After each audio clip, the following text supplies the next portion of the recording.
akamaro k'ijambo ry'Imana. Amen. Ijambo rikurikira iryo twasangiye kandi ubushize rivuga nari kuba nababajije ndetse uryibuka n'indi ariko ntibibutse ku batari bahari ariko bari bo murabyibuka. Amen. Twize ku kamaro k'amasengesho ariko cyane tuvuga amasengesho yo mu bihe bigoye. Amen. Kuntu dukwiriye gusenga. Amen. Rero kuba ijambo kwiga ku ijambo ry'Imana kuri Bibiliya nyuma yo kwiga ku masengesho bifite icyo bivuze kuri nje kandi no kuri mwe. Nuko mu bintu by'ibanze byubaka ubuzima bwa gikristo harimo amasengesho. Usenga ababwira Imana, abaganira n'Imana, niwe uyibwira. Ariko noneho usoma ijambo ry'Imana abahaye atega amatwi Imana, ntayo yumva Imana ivuga. Biriya aba bintu byombi murabizi ko ari byo by'ibanze byubaka ubuzima bwa gikristo. Numvise nkwiriye kubikurikiranya. Amen. Iyo umuntu ategura ijambo ry'Imana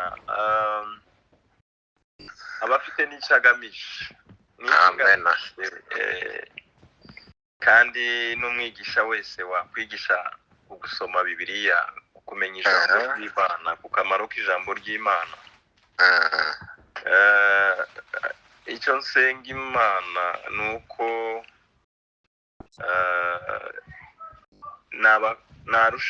nakongera kandi kubakundisha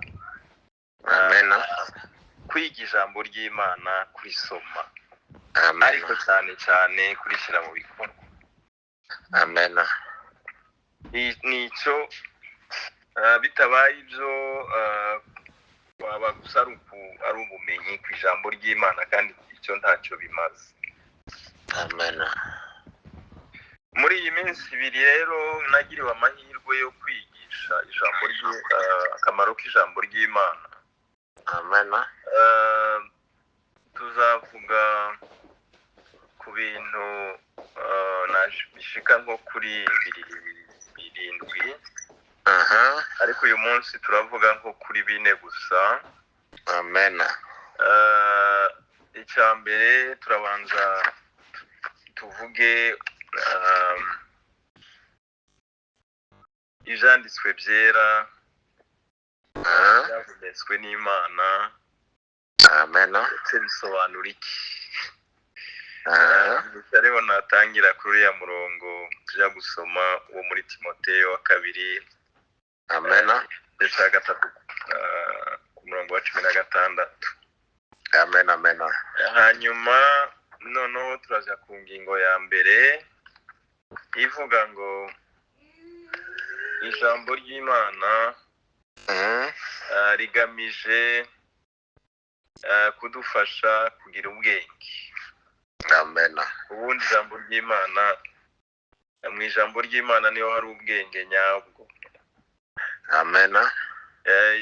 Ikindi tuza kwiga, ijambo ry'Imana ni itabaza ritumurikira. Dukeneye umuntu wese ahari cyane cyane nijoro aba akeneye itara, akeneye urumuri. Kristo udafite ijambo ry'Imana ntamurikiwe. Ijambo ry'Imana kandi ritwereka icyerekezo. Umuntu iyo adafite icyerekezo ntamenye yaje. Ashobora kwirirwa azenguruka ntagere ku ntego yashakaga kugeraho. Ejo rero tuzakomeza n'izindi ngingo, ariko reka dutangire dusoma ijambo ry'Imana. Reka dutangire n'uriya murongo, kandi nze gusaba umfasha gusoma ntabwo nsoma imirongo myinshi ariko kandi ndasoma imirongo migufi. Amen. Timoteyo wa kabiri igice cya gatatu Amen. umurongo wa 16 wonyine. Amen.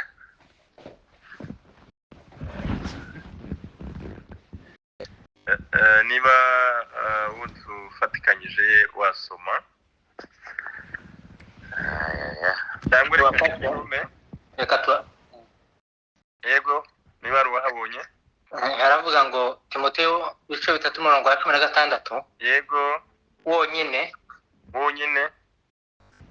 haravuga ngo si ugushidikanya ubwiru bw'Imana burakomeye cyane. Imana kwerekanwa 2:3-16. Timoteyo wa kabiri yego aravuga ngo ibyanditswe byera byose byahumetswe n'Imana kandi bigira umumaro wo kwigisha umuntu no kumwemeza ibyaha bye no kumutunganya no kumuhanira gukiranuka. amen. Amen. Murakoze cyane. Uyu navuga ko ari wo murongo w'ibanze. Amen. Zasoma n'iyindi. Amen. Ijambo ry'Imana nibyo cyangwa se Bibiliya nibyo byahumetswe n'Imana. Amen. Icyo cyonyine gifite icyo kitubwira. Bitubwira iki? Bitubwira ko ijambo ry'Imana cyangwa se rikubiye mu gitabo bita Bibiliya ko cyo atari igitabo cy'umuntu cyangwa cy'abantu. Amen. Icyanditswe n'abantu. Amen. Bibiliya ntabwo ari igitabo cy'imigani y'abantu cyangwa se ibitekerezo byabo. Ibitekerezo bafite ku Mana. Kuko hari abantu banditse ku Mana. Ariko ni abantu. Bamwe bandika rwose inkuru nziza zikadufasha. Ariko ni izabo nazo zifite icyo zatumarira ariko ni abantu bazanditse ntabwo ari Bibiliya. Amen. Uko rero byagenze nuko kubw'umwuka wera Imana yahishuriye abantu runaka abizera,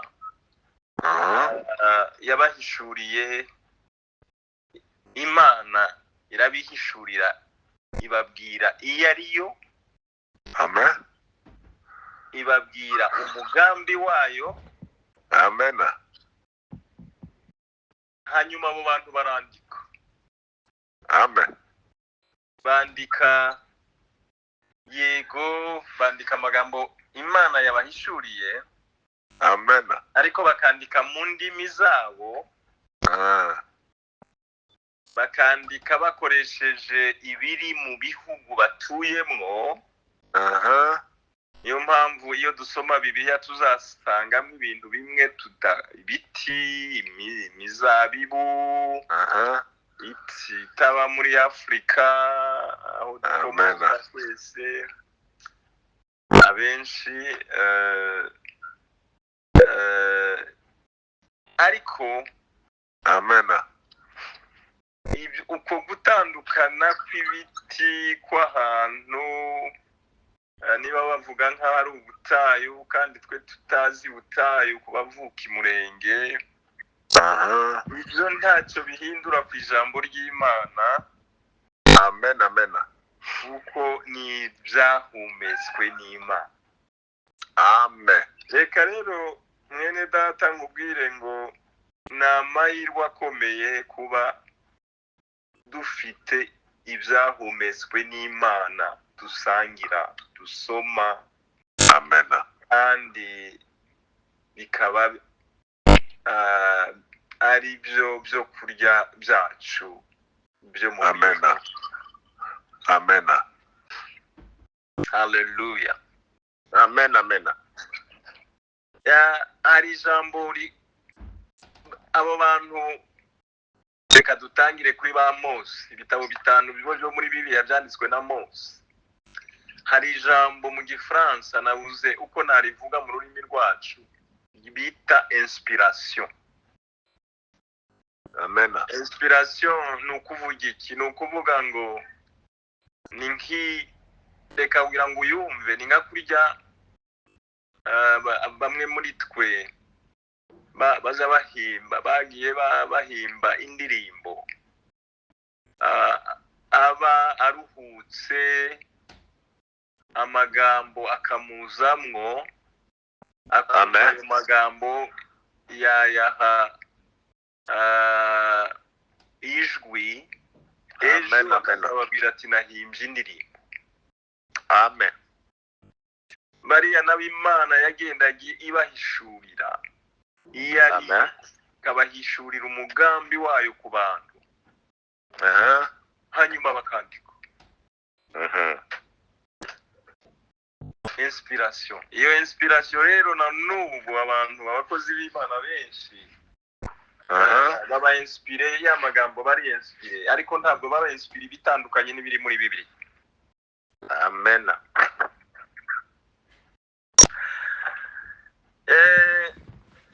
Nubwo abanditse bakoresheje amateka n'imico yabo nk'uko nari maze kubivuga,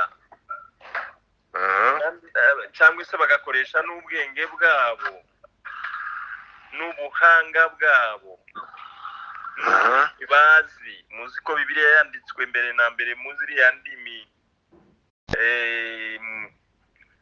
mu Giheburayo, mu Kigiriki, hanyuma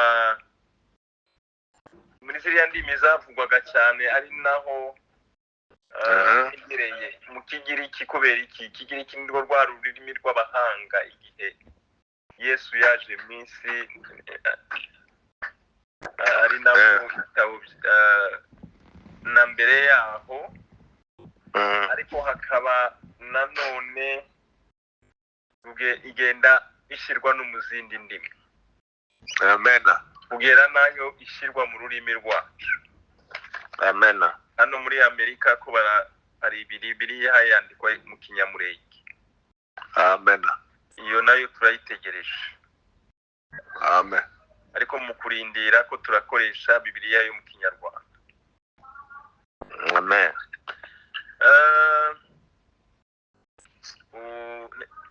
Umugambi wo kwandika iyo Bibiliya mu Kinyamurenge nayo numvise ugeze kure. Amen. Ibyanditswe rero byera byose ni ibyo kwizerwa. Amen.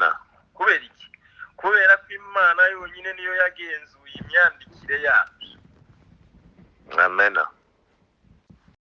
Niyo mpamvu abiga Bibiliya basubira muri ziriya ndimi za mbere yanditswemo, kugira ngo barebe neza niba ruriya rurimi uwanditse uwa mbere yanditse Amen. barakurikije neza uko ruvugwa, kugira ngo rugende rusobanurwa hadagize igitakara kinini. Imana yonyine niyo yagenzuye imyandikire yacu. Amen. Ikindi nanone amagambo yo muri Bibiliya nayo kwizerwa, kandi amagambo y'ukuri. Amen. Ni amagambo afite ububasha bwuzuye. Amen.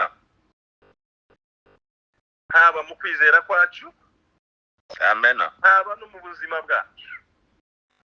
Amen. Reka ngubwire, niba ubuzima bwawe buyobowe n'ijambo ry'Imana, Amen. ni ukuvuga ngo uri mu nzira nziza yakwifuzwa n'umuntu uwo ari we wese uzagenda kubibona. Niba rero Bibiliya ari ibyanditswe byera kandi byahumetswe n'Imana, isomo twakuramo ni irihe? bisome ibyo ni iryo somo rya soma ibyo byanditswe byera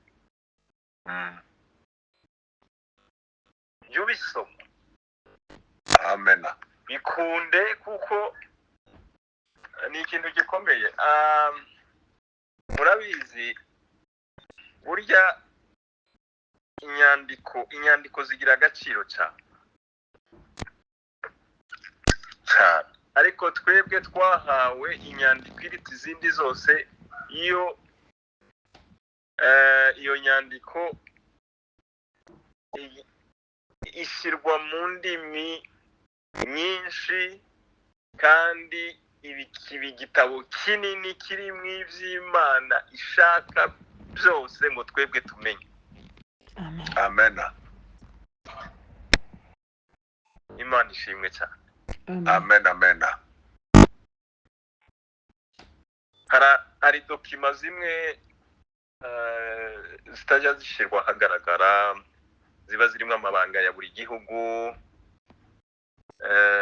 ariko twebwe Bibiliya nicyo gitabo gihendutse kihaba mu isi uko niko kuri ariko nicyo gitabo abantu benshi basuzugura ariko buriya ni ubuhombe bukomeye cyane reka rero dukoresha inyigisho zo muri Bibiliya kugira ngo ziyobore imyitwarire yacu. Icyo nicyo kintu niryo rindi somo. Icya mbere ni ukurisoma, icya kabiri ni ugukoresha inyigisho zo muri Bibiliya kugira ngo ziyobore imyitwarire yacu. amena Imana ishimwe cyane. amena Hari umuntu ngira ngo abenshi bagiye bumva uwo umuntu wanditse muri Bibiliya ngo yanditse kuri rupapuro rwa mbere arandika iki gitabo kizakurinda ibyaha. amena Arongera aravuga ngo ibyaha bizakurinda iki gitabo. amena Ni ukuvuga ngo niba umuntu asoma Bibiliya abonamo imbaraga nyinshi kandi amenya n'ibyo akwiriye kwirinda. Ni ngombwa rero ko Imana yo mu ijuru ifasha buri wese gukunda Bibiliya kuko hariho byinshi izamufasha kumenya noneho akagenda kuko Imana ishaka. amena Nyuma y'aya magambo mfata nk'amagambo y'ibanze, reka noneho tuvuge iki cya mbere. Ibyanditswe byera bidufasha kugira ubwenge. amena Reka tubisome muri Zaburi igice c'19 ku murongo wa 97 kugeza ku 104.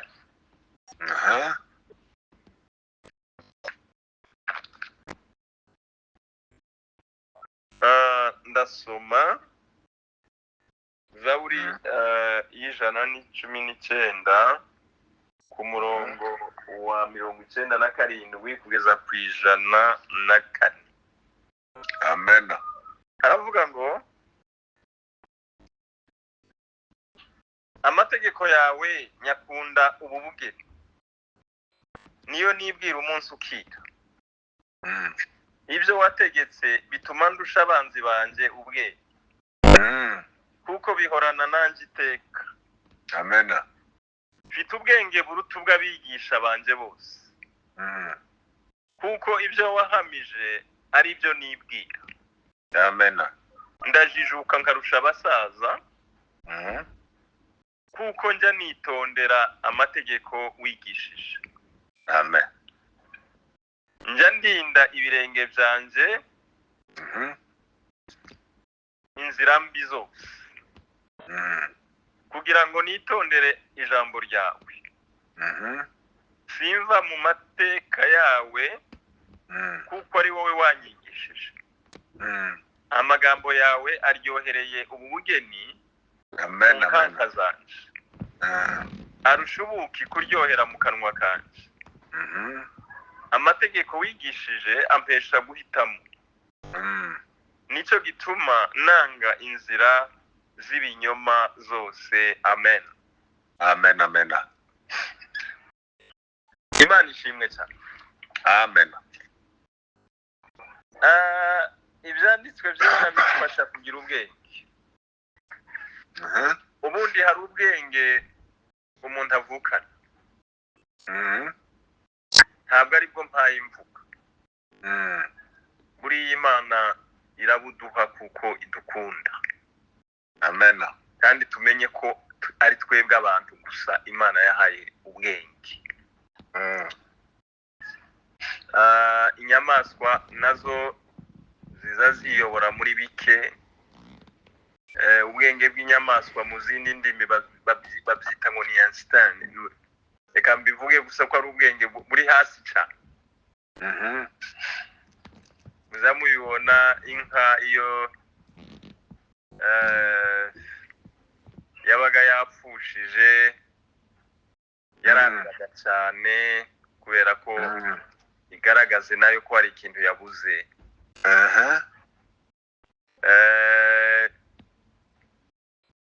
Buriya bwenge nibwo bita instinct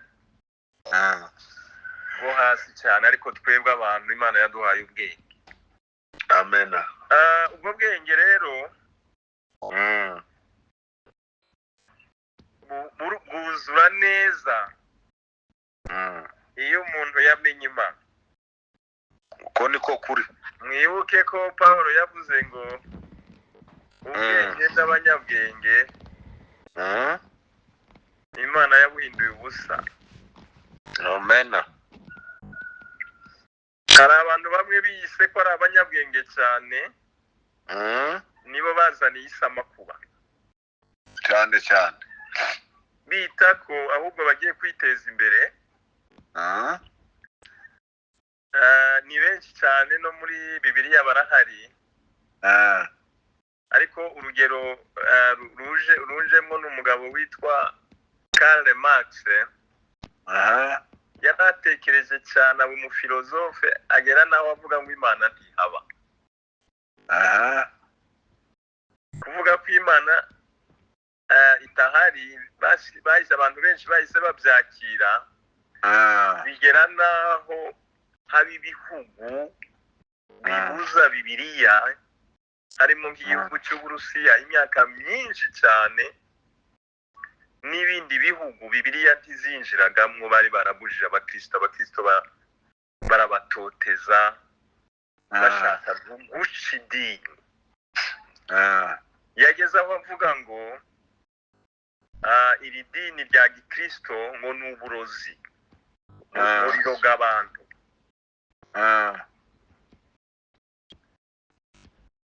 Ubwo ni ubwenge bw'abantu Imana tubabarira kandi bushobora kuganisha ahabi cyane. Amen. Ariko ubwenge twasomye ni ubwenge bw'Imana. Amen. Amen. Nibwo hagarutse aya magambo avuga ngo ibyo wategetse bituma ndusha abanzi banje ubwenge. Amen. Umwanditsi w'Izaburi ntibamuvuga, ariko hari abatekereza ko ari Ezra. Ntabwo ari Dawidi. Amen. Ezra uriya w'umutambyi. Amen. Ati ubwenge mfite buruta ubw'abigisha banje bose.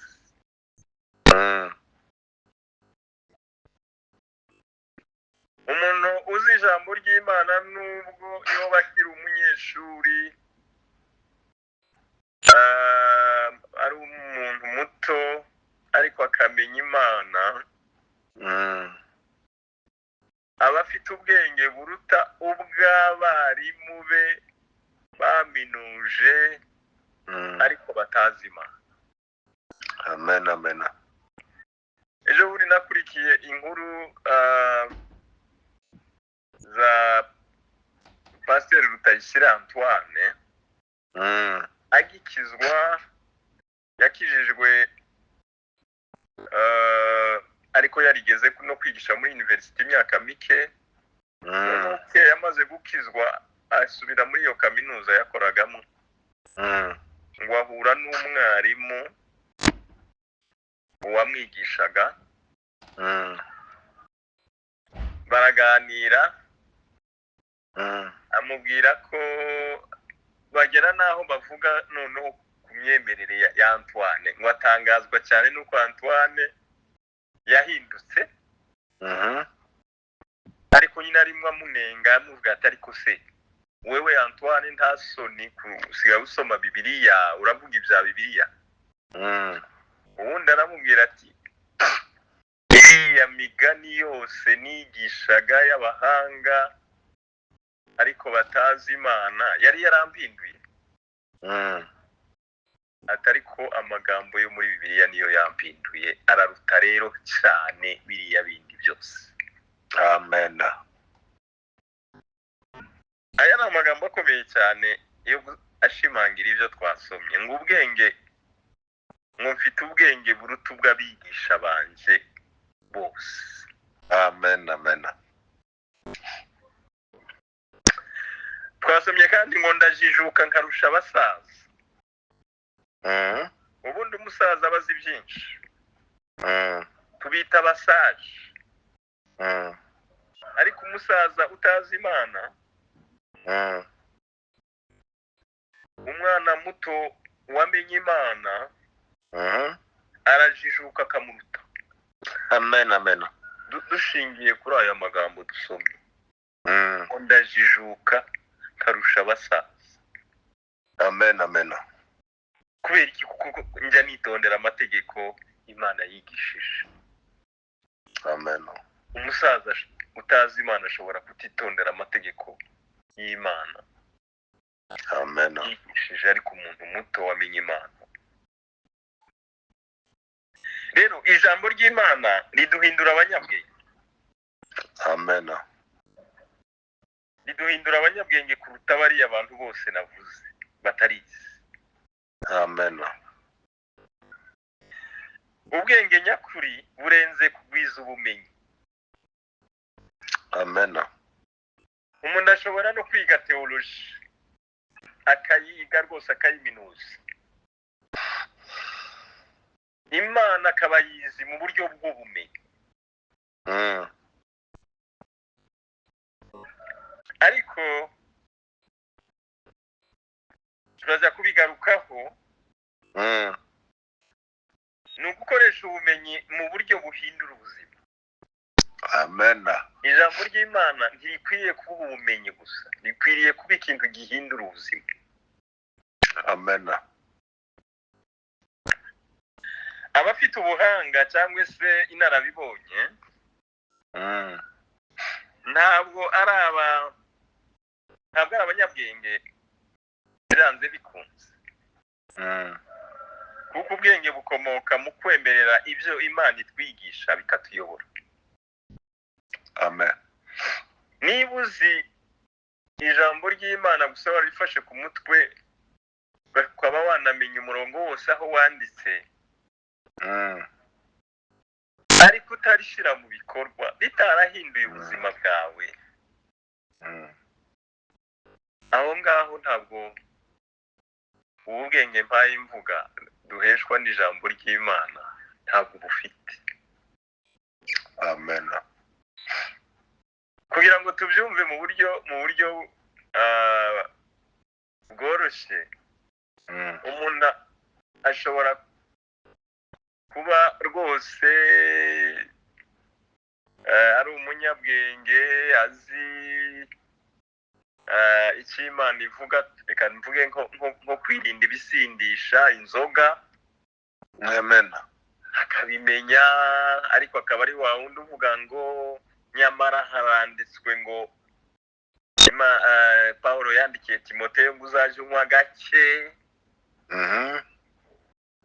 Ni ukuvuga ngo afite n'ubwenge buyidefanda, ariko njye nkaba namubaza ndetse wa wundi unywa gake ni ryari yigarura yabonye kenshi. ariko noneho uwamaze kumenya ko dukwiye kwirinda ibisindisha akavuga ati menye neza ko kwirinda ibisindisha biganisha nyine gusinda, kandi wasinze ibi intangiriro yo gukora n'ibindi byaha byinshi. Ibi rero iyo yahindutse bakavuga ati kanaka ntabwo akiri wa musinzi, ntabwo akiri wa wundi yarahindutse, yabaye umunyabwenge, ijambo ry'Imana ryamuhinduye. Mu gitabo cy'imigani igice cya 2 ku murongo wa 6 haravuga ngo Uwiteka niwe utanga ubwenge. Amena. Ngo mu kanwa ke havamo kumenya no kujijuka. Amena. Bene data turi kumwe muri iki kiganiro muri abanyabwenge. Niba buri wese, kandi niko nizera ntawaba muri iyi niba ture ataragize ubwenge, tuzabugumemo. Ariko kubera tukiri muri iyi si dufite byinshi twiga, dushake no gukora biriya tutarakora. Amena. Ubwenge bw'Imana bwuzure muri twe. Amena. Pawulo ati ijambo ry'Imana ribe muri mwe rigwiye. Ntabwo yavuze ngo ribemwo gusa, yongeyeho ngo rimeze gute, rigwiriye. Amen. Amena. Igituma rikwiriye kugwira, ntabwo dukeneye kumenya gake, dukeneye kumenya ijambo ry'Imana ryose kuko Imana yari duhaye. Amena. Aha nibutse ibyo Rick Warren yavuze. Yaranditse ngo niba uzi ijambo ry'Imana neza uzagira kwizera kwinshi. Amen. Niba uzi Bibiliya gakeya ugira kwizera guke. Amena. Niba utazi ijambo ry'Imana na rito ntuzagira kwizera na guto, nta kwizera na gute uzagira. Amen. Niyo mpamvu n'utazi gusoma, niyo mpamvu ashishikarizwa kuzajya kuryiga mu rurimi yumva, nawe ararigira rikagenda rigwira. Amena. Uko ijambo ry'Imana rizagwira muri wowe, niko no kwizera kuzazamuka. Ni waba wa muntu urisoma rimwe mu kwezi, wasoma imirongo ingahe, no kwizera kuzaba guke. Imana riri turinde. Amena. Ikindi navuga nuko ijambo ry'Imana, iyi ni ingingo yindi, ni itabaza ritumurikira. Amena. Ntabwo ijambo ry'Imana ari ubwenge gusa riduha, Amena. ahubwo ni itara ritumurikira. Amena. Bisome muri Zaburi, iriya Zaburi nayikunze cyane. Noneho tusome umurongo, Zaburi y'119 ku murongo w'105. Ni Zaburi izwi cyane. 119 ku murongo w'105. Ijambo ryawe ni itabaza ry'ibirenge byanjye, ni umucyo umurikira inzira yanjye. Amen. Amena.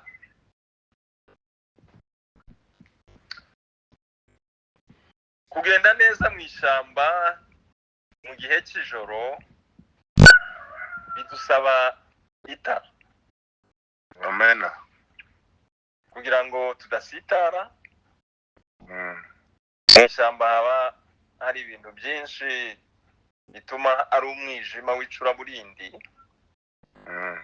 gutyo ukaba wasitara ku mizi y'ibiti, ukaba wagwa mu myobo. Ariko nubwo ataba ari mu ishyamba, fata no mu nzu yawe iyo amatara azimye cyangwa utacanye, naho biba ikibazo. Ushobora gusitara, ugasitara ku meza, ugasitara ku bintu biri mu nzu bitandukanye. nuko niko kuri. Urwo rugero turuhereho tuvuga ko muri ubu buzima turimo tumeze nk'abagenda mu ishyamba ryijimye ry'umwanzi Satani. Nyamara Bibiliya niyo yonyine yatubera umucyo ushobora kutwereka aho tugana kugira ngo tudasita. Turi mu rugendo, abakristo turi mu rugendo rujya mu ijuru. Muri urwo rugendo kugira ngo tudasitara, tutagwa mu myobo, ari byo bigeragezo n'ibyaha n'ibindi byinshi, ibyaha byadukururira, dukwiriye kumurikirwa n'ijambo ry'Imana. Amen, amen. Ijambo ry'Imana rero riduhishurira imizi ya za filozofi zipfuye, iz'ibitekerezo. Urabona duhura n'inyigisho z'ubuyobe, nka ziriya nababwiraga za Karl Marx. Iyo usomye no muri Bibiliya usanga abantu bari bazifite, Yesu yahanganye nazo, abantu bigishaga ibinyoma, Pawulo yahanganye nabo. Iyo yigishaga ubutumwa bwiza bwa Yesu Kristo, hari abandi bazanaga izindi nyigisho.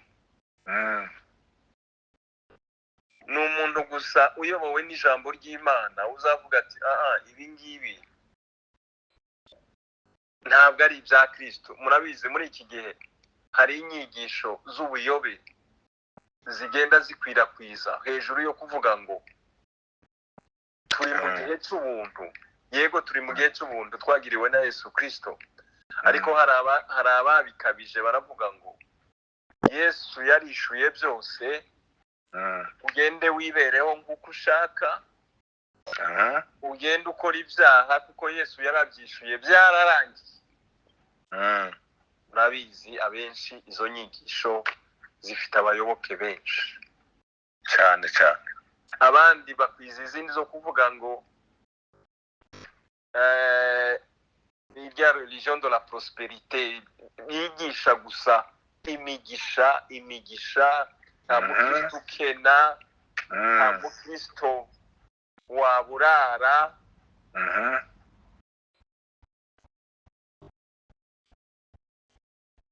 Ni ukuvuga ngo kuba umukristo, yego Imana itanga imigisha, ndabyemera, ariko Imana ni Imana ya bose. Izo nyigisho rero niwo wa mwijima navuze wa Satani tugenda duhura nayo muri iyi si, ukagera naho winjira mu bigisha b'ijambo ry'Imana, ukinjira mu matorero, ugasenya amatorero. Hariho umugenzi wanjye ejo bundi wambwiraga, uri muri state imwe yo muri Amerika, ko urusengero basengeragamo pasiteri yemeye inama iyobora iryo torero, yemeye ko abatinganyi binjira muri urwo rusengero, ko bazajya bafatwa nk'abandi ba Kristo.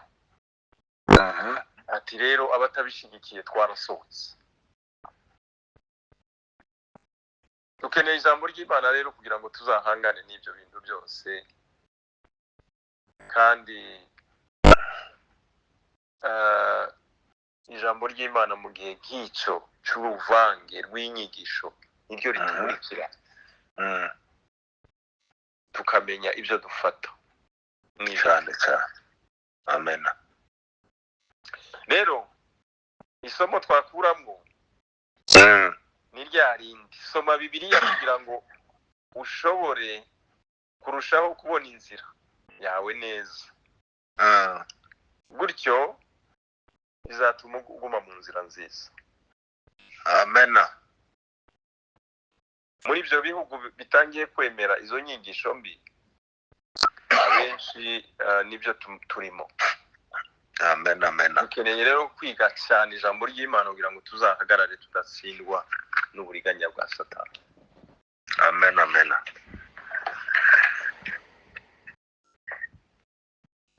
Ijambo ry'Imana iyi ni ingingo yindi ya gatatu, ritwereka icyerekezo. Amen. Iyo umuntu afite urugendo aba akeneye kumenya neza inzira yamugeza aho ashaka kugera. Ko ni ukuri. Kera iyo umuntu yajyaga kure, nubwo yabaga agiye n'amaguru kandi ariko byagendaga, yagendaga arangisha kugira ngo atayoba, gutyo akaba byamugora kugera iyo ashaka kugera. Ku batuye mu miji murabizi neza ko imodoka zikoresha icyuma bita GPS.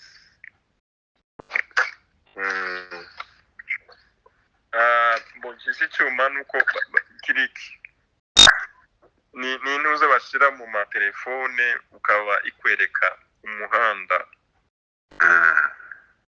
Niba ushaka kujya mu rugo rwa kanaka akubwira aho ari ukagendayo, uzi neza ko utayoba kuko ufite iriya apareyi kuyobora. Abaturisite bariya bajya mu bihugu batazi ariko n'abandi babikoresha, niba agiye kujya mu gihugu runaka yitwaza ikarita, ikarita ya cya gihugu, ikarita ya ntara ashaka kujyamo, gutyo bikamufasha kumenya aho azasura kandi akahagera mu buryo bumworoheye.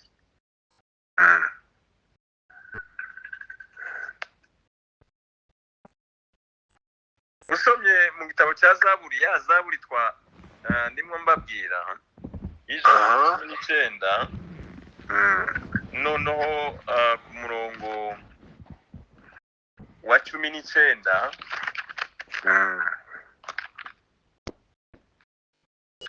harimo amagambo avuga ngo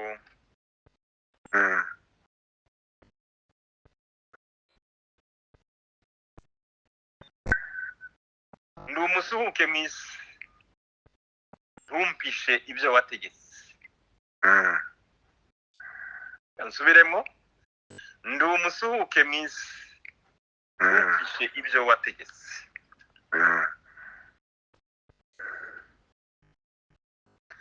Uyu mwanditsi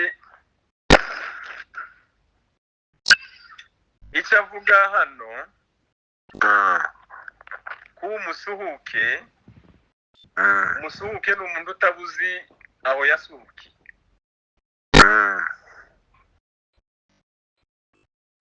Ni umushitsi, ngira ngo niryo jambo cyane rikoreshwa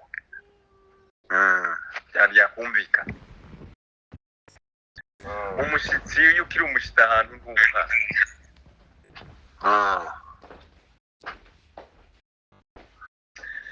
Kubera iyo mpamvu uriya muntu aba akeneye ikimuyobora. Akeneye ya karita navuze haruguru, akeneye ya GPS niba akoresha imodoka, kugira ngo agere aho ashaka kugera. Amen. Imana ishimwe cyane. Ihimbazwe. Bibiliya natwe ni GPS yacu. Amen. Bibiliya ni ikarita y'umugenzi.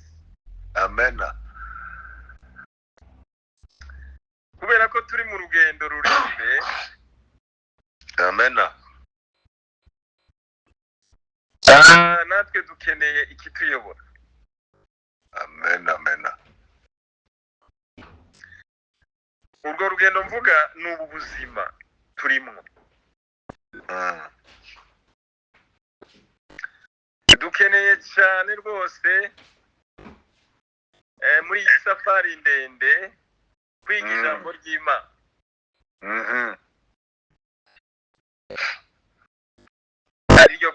Ni reka nyita ikarita y'Imana. Bibiliya tuyita ikarita y'Imana. Amen. Amen. Uzareba ukavuga uti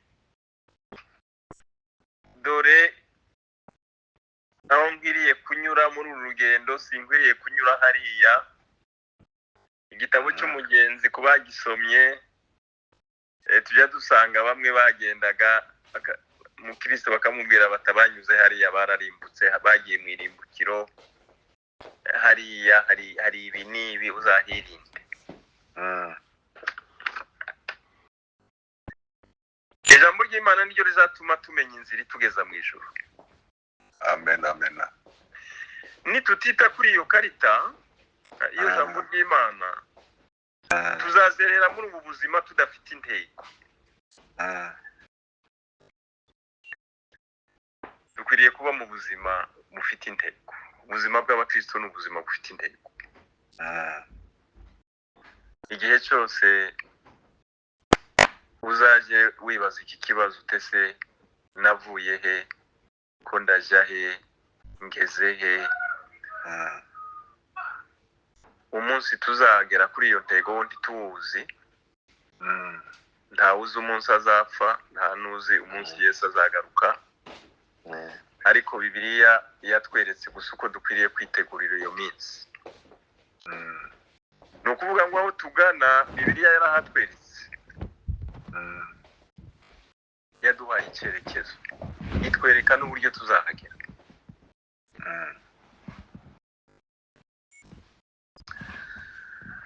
Ndimo mvuga aya magambo, ugerageze gutekereza. Umuntu ashobora kuba arimo ashaka amafaranga kandi ashaka gutunga. Nta kibi kirimo rwose. Kuko ayo mafaranga ashobora gukorera Imana, kandi iyo abakristo bateye imbere banateza n'imbere umurimo w'Imana.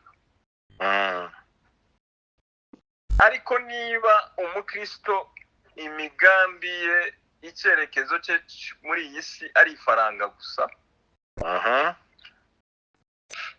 mu by'ukuri hari mu murongo wa Bibiliya. Pawulo ati ariko twebweho iwacu ni mu ijuru, niho dutegereje umukiza ko azapfa.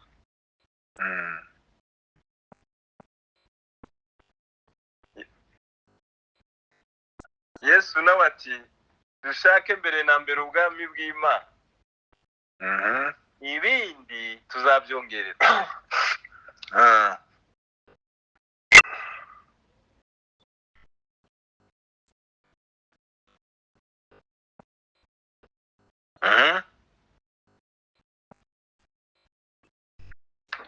Dr. Wataye Network,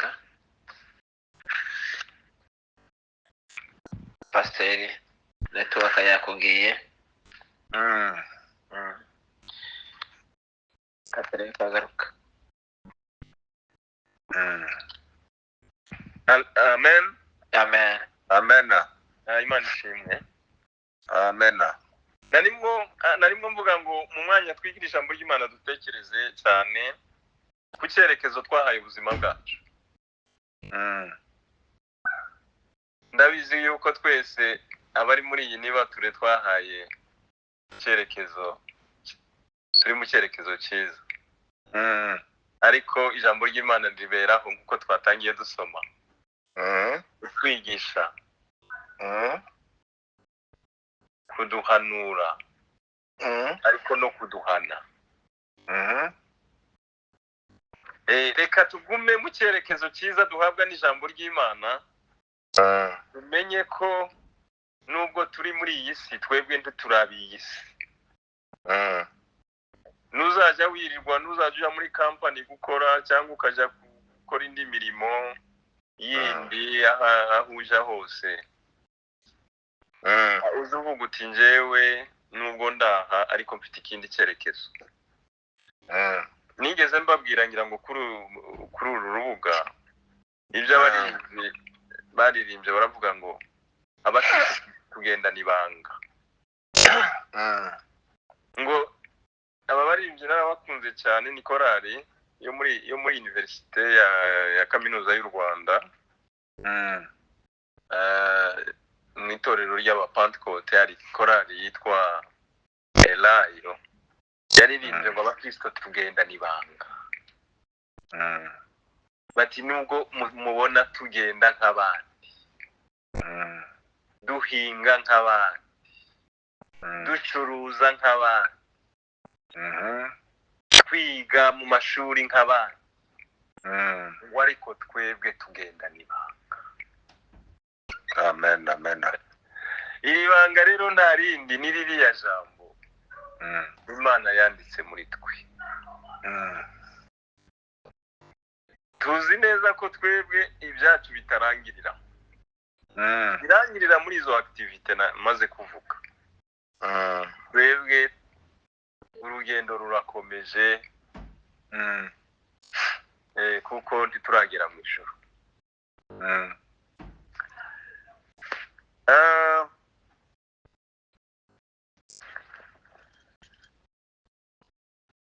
Ijambo genda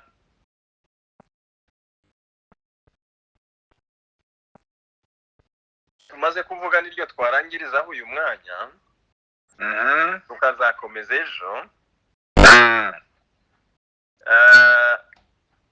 Icyo navuga dukwiriye gukuramwo uyu munsi nuko nk'uko nabivuze dutangira, Bibiliya niyo iduha ubwenge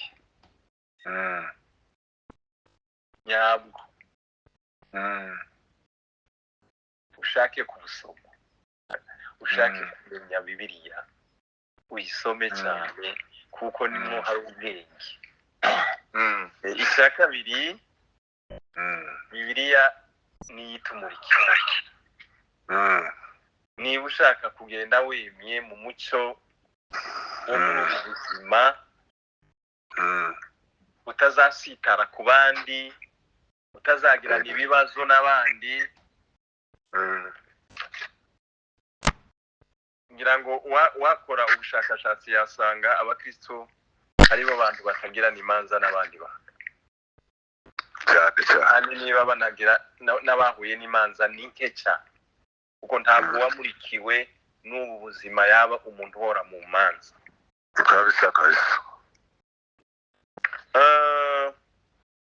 Ikindi nanone Bibiliya niyo iduha icyerekezo.